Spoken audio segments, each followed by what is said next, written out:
Nací en Gají, un pueblo muy pequeñito del estado Mérida, aquí en Venezuela. Allí pasé mis primeros días, digamos, mi primera niñez. Luego me vine a vivir en Mérida con mi abuela paterna.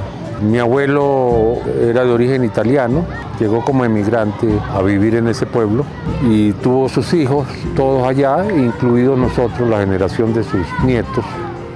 Cuentan que cuando era chiquito se escondía debajo de las mesas, pasaba horas escondido debajo de la mesa, se pasaba horas sentado al lado de la abuela, Mamá Tile, horas sentados. Digo yo, pienso, que a lo mejor ahí empezaron a nacer esos personajes que habitan dentro de Francisco y que se asoman cuando empieza a dibujar. Bueno, allí me crié, me trajeron a Mérida, me crié con mi abuela, empecé a estudiar aquí, luego estudié en arte, en la Escuela de Arte, y cuando egresé de la Escuela de Arte, que se llamaba Centro Experimental de Arte, consiguieron una beca del Instituto Nacional de Cultura y Bellas Artes para ir a estudiar en Buenos Aires. Allí fui con dos de mis compañeros egresados de la misma escuela, Jaime Colmenares y Gregorio Torres. Bueno, fue una experiencia muy rica para mí, para nosotros en general, para mí en especial, porque bueno, iba de esta ciudad pequeñita, muy conservadora, de los años, el principio de los años 70, a una gran ciudad como era Buenos Aires, con costumbres mucho más liberales, qué sé yo. Y con Jaime continuamos la amistad muy de cerca, nos metimos a militar con los montoneros, con el movimiento peronista. La experiencia política que tuve fue muy interesante, pero muy fuerte por otro lado, porque incluso estuve preso, ¿no? Nos vinimos de regreso a Venezuela, Jaime y yo. Jaime decidió luego regresar a Buenos Aires cuando vino su esposa y fue uno de los desaparecidos de la dictadura argentina. Nunca lo conseguimos y la que tenemos es que, bueno, que murió en la Escuela de Mecánica de la Armada, que era un sitio de torturas, el más grande sitio de torturas que tuvo la dictadura terrible de esos años en Argentina. Luego de esa etapa regresé acá, a Mérida, y tuve una pequeña experiencia docente en un pueblito llanero que es Varinitas. Ahí, por cierto, conocí ya al amigo, compañero de toda la vida, a Franco Contreras. Y luego me vine y entré a dar clases unos meses en el Centro Experimental de Arte, cuando fue director Gallegos Ortiz. La obra de Francisco es como una huella personal. Donde vemos una obra de Francisco, esté o no esté firmada, sabemos que es de Francisco. Y es porque en el fondo, en toda la obra, vemos que hay una manera de decir, una manera de hablar, una manera de vaciarse sobre el cuadro, ¿no? Decía que estos personajes, ese tratamiento de los hombres solos, de la incomunicación, esa espera permanente, además sentados. Yo creo que todos esperamos toda la vida no sé qué. Puede que esperemos algo toda la vida, eso es una maravilla que esperemos, pero nunca se nos realiza lo que estamos esperando o siempre aparece algo. Y yo creo que eso está aquí muy bien retratado, en esa espera, en esa incertidumbre, en esa manera de comportarse el hombre ahora, ¿no? Pero hay una cosa que a mí me gusta mucho y que es por la que yo quisiera hablar un rato, ¿no? Que es el gesto.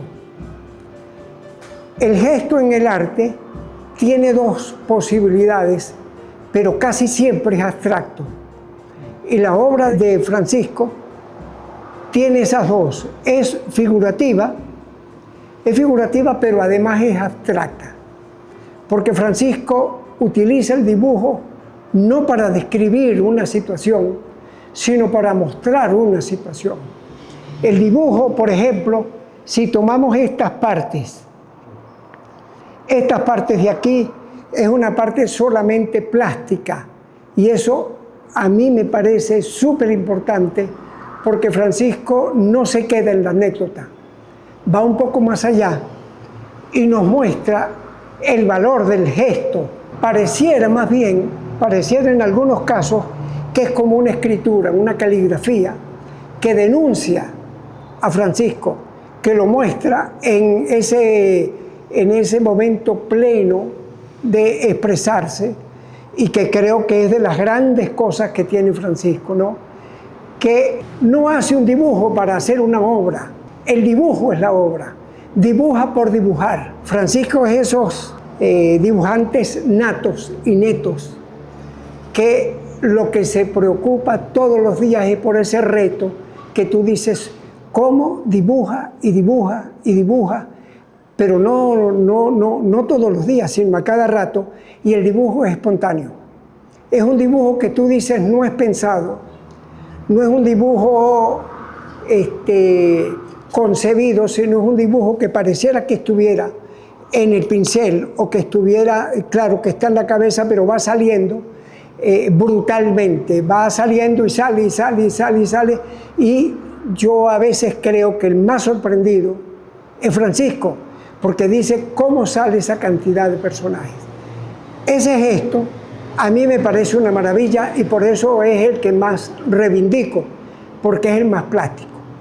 Allí están los valores del blanco, están los valores de los tonos, está esa búsqueda de imponer un carácter, de imponer una sensibilidad que generalmente cuesta mucho.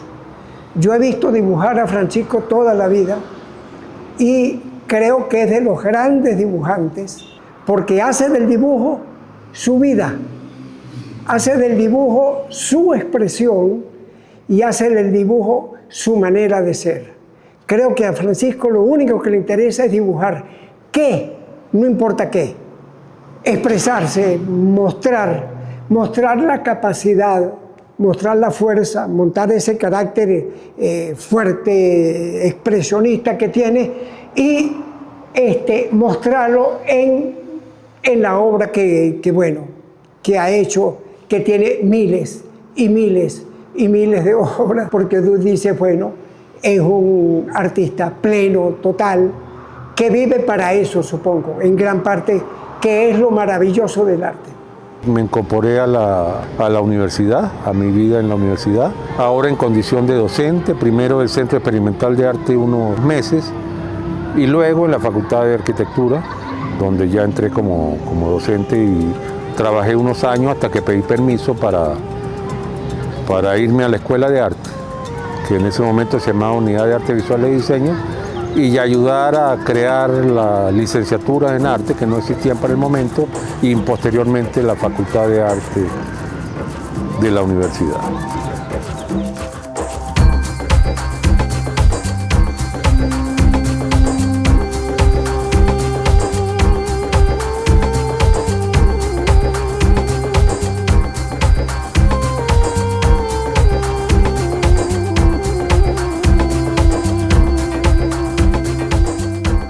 Desde que yo te conozco, Francisco, tú has sido una persona pensante.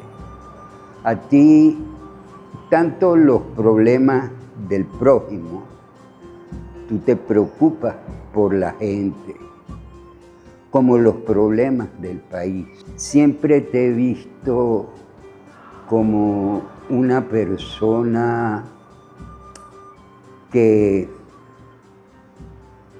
como una mente que, siendo fundamentalmente un artista y un docente, ha sido también, sin serlo de una manera evidente, un pensador político.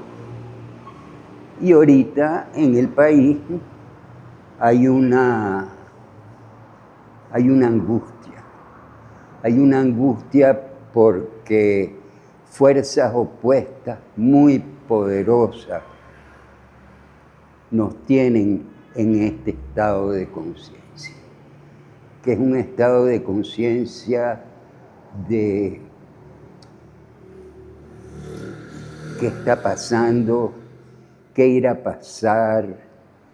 Yo, que soy un pobre hombre sin ningún poder especial, como millones de venezolanos, estamos a la expectativa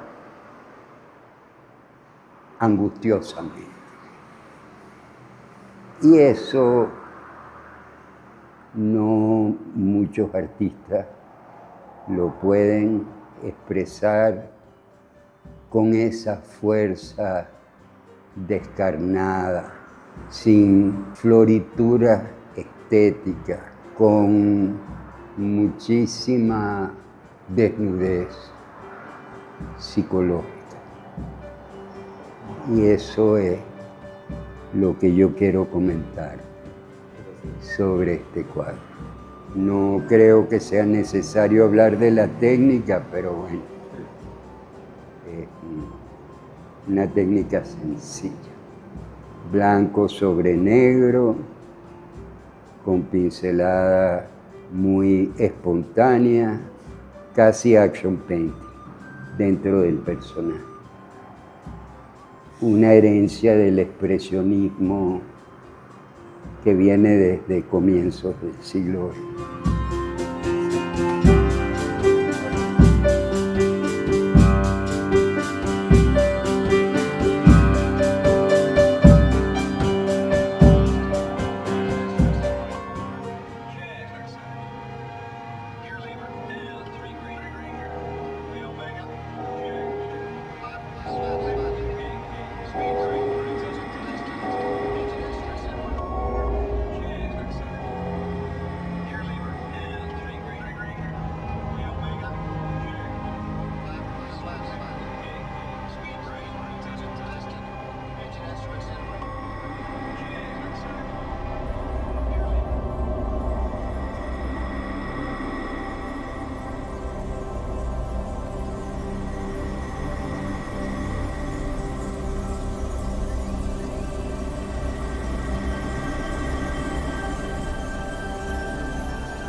El tiempo que llevamos trabajando juntos me ha enseñado muchas cosas, sobre todo a entender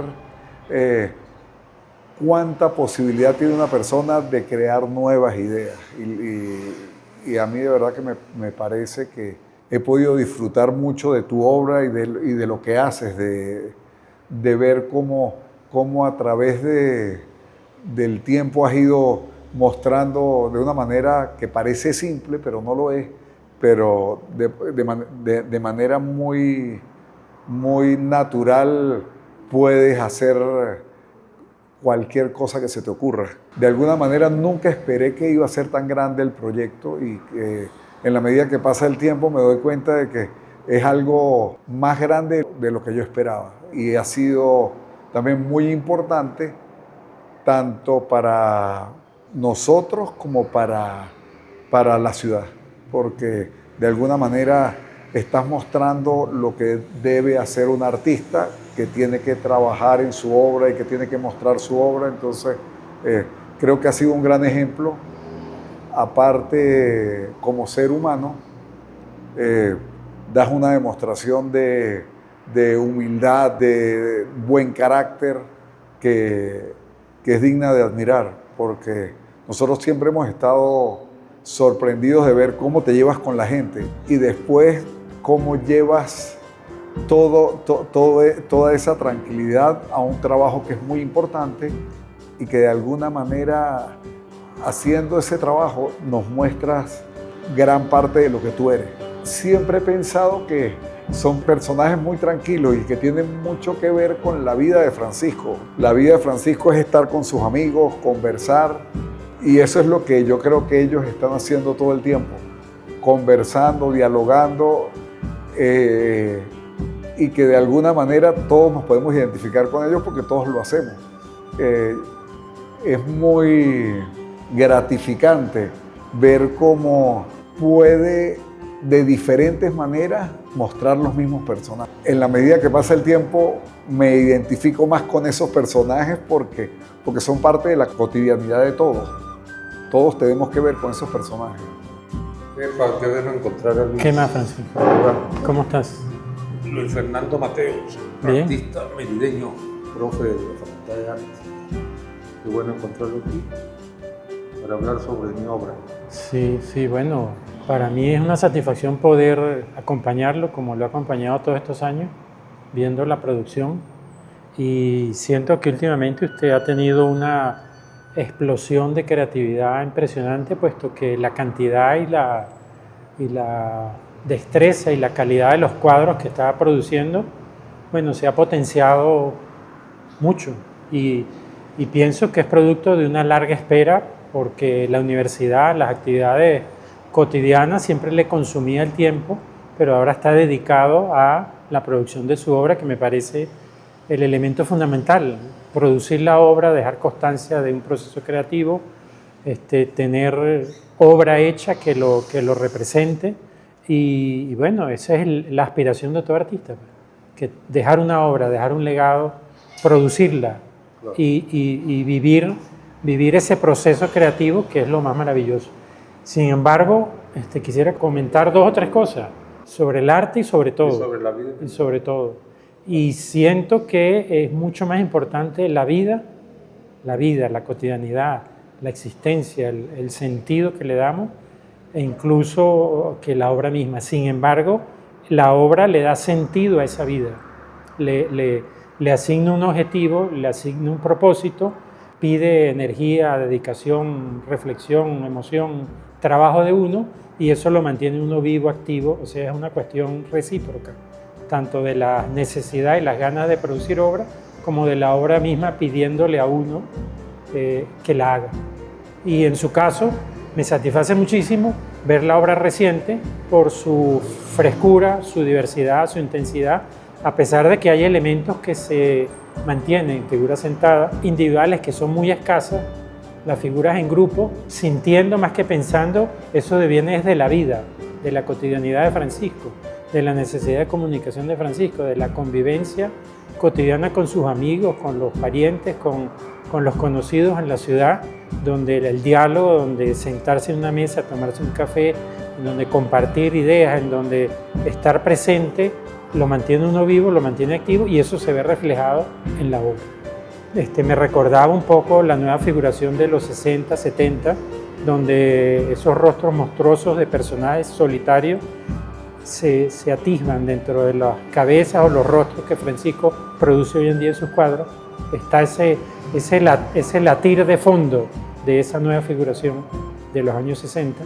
Otro referente que, pensándolo de manera particular, por ejemplo, los 3 comisarios de Poleo, esa reunión de 3 personajes en los Andes de los años 40, dialogando con ruanas en un clima frío, montañoso. No están en el interior de una vivienda, están en el exterior, pero se siente una reunión de cuchicheo, de noticias ahí, dialogando a los 3 personajes de los 3 comisarios de Poleo.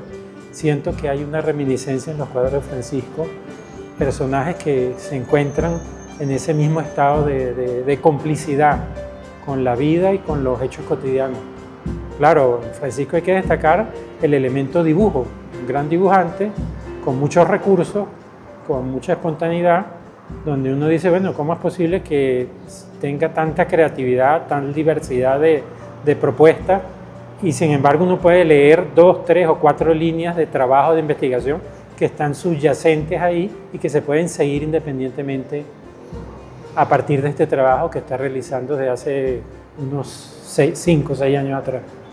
Hacia dónde irá cada obra y hacia dónde será el sentido mismo de la obra y el destino de todo este conjunto de obras que está realizando Francisco y que estamos realizando un grupo de artistas aquí en Mérida, como para lograr representarnos, expresarnos, lograr decir dentro del lenguaje de cada uno lo que cada uno cree que es el arte, lo que cada uno es como personalidad, lo que cada uno piensa en el fondo de lo que es la vida.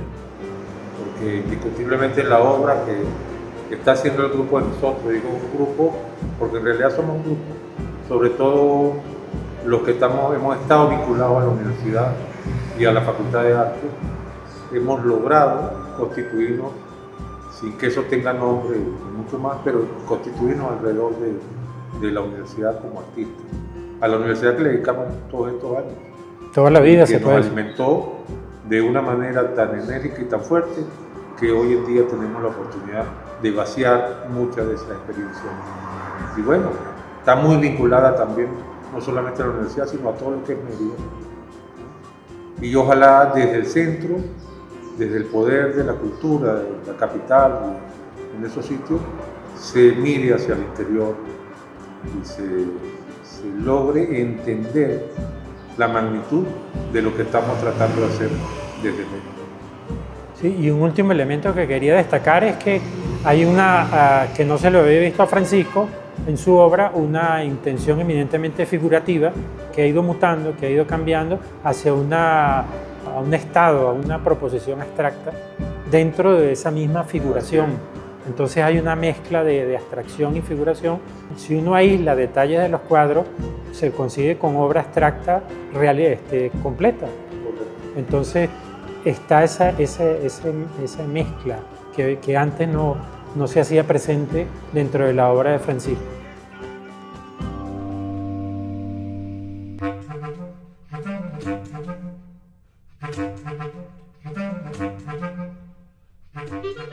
Esta es una serie que apenas estoy empezando, de personajes tallados sobre madera, que bueno, los podríamos denominar muñecos. Sabes que los muñecos los ha hecho el hombre desde la época de Grecia, muy antiguos, cuando se empezaron a hacer, claro, se hacían como elementos para juegos, para actividades lúdicas y a veces de tipo, digamos, religioso. Y bueno, la idea de mezclar, que es muy interesante, la madera cromada, a veces el color, y el metal, ¿no? En estas posiciones. Bueno, es una experiencia que apenas estoy iniciando y que ahora son en escala manipulable. Esto es Venezuela en este momento. Pueden ver, ¿no? La gente prácticamente atrapada, amarrada, aparentemente sin salida. Hay este tipo de obras que son tridimensionales, ¿vale? Son muy interesantes porque la idea es que además que se pueden ver, se pueden agarrar, se pueden manipular, se pueden tocar, se pueden mover y cambiar de posiciones y mezclar, digamos, las composiciones de un plano con otro plano, o sea, de una obra con otra obra y multiplicarlas. Y bueno, son para verlas como libros, pero fundamentalmente para ubicarlas como uno quiera, sobre una superficie horizontal. Esa síntesis que él tiene de las cosas de la vida, igualito las tiene en una síntesis gráfica muy buena. Tiene pues la factura, la facilidad. A veces uno piensa que él, cuando está pintando, en realidad la obra está en el lienzo. Y él lo que hace es como sacarla del lienzo, ¿no? Esa característica de él, esa facilidad hace que tenga muchísima producción, pero es bárbaro. Creo que no conozco otra persona que produzca la cantidad que puede producir Francisco de obras.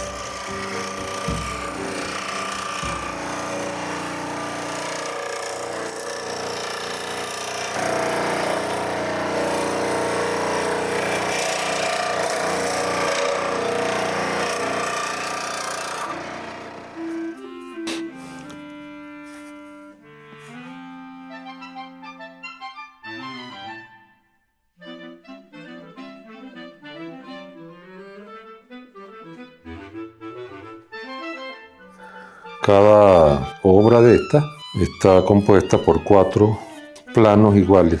Tengo que hacer 8 composiciones, o sea, 8 obritos. Porque después de estos planes, como se puede observar en los cuadernos, llamémoslo así, libritos, cada librito, la mayoría está hecha por 4. Primero por el tamaño, como son pequeños más bien, toma más tiempo hacerlos cuando son obras grandes, porque las obras grandes Aunque son superficies más grandes, uno trabaja con pinceles o brochas más grandes. Es una experiencia distinta, que la gran diferencia precisamente es que una obra, un cuadro, pues es esto, ¿verdad? Cuya visual es de frente o de acuerdo al desplazamiento de uno. Puede haber, como en la escultura, hacia atrás, ¿no? O sea, espacios abiertos. Entonces, en la medida que yo muevo esto, hay múltiples obras, porque estoy cambiando esta parte de la composición.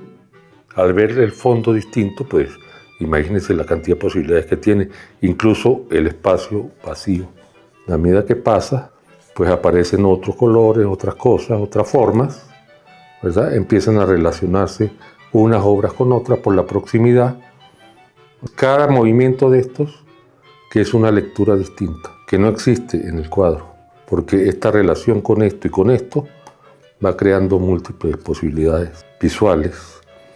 La idea es que usted la ponga sobre una superficie horizontal, de manera que el espectador pueda jugar en cualquier espacio que se preste para eso. Desde eso hasta obras para un parque, para espacios exteriores, a escala mucho mayor, ¿no? Y con la otra posibilidad, que es lo más importante de esta obra, que el espectador se puede ir desplazando alrededor y viendo entonces las múltiples posibilidades que tiene. O que tenga un sistema de que con el viento o con algún mecanismo de ayuda, las obras giren también. O sea, yo puedo estar el espectador en un sitio parado, pero entonces la obra es la que se mueve. O ambas cosas, la obra moviéndose y el espectador moviéndose también, de manera que se puede enriquecer la percepción.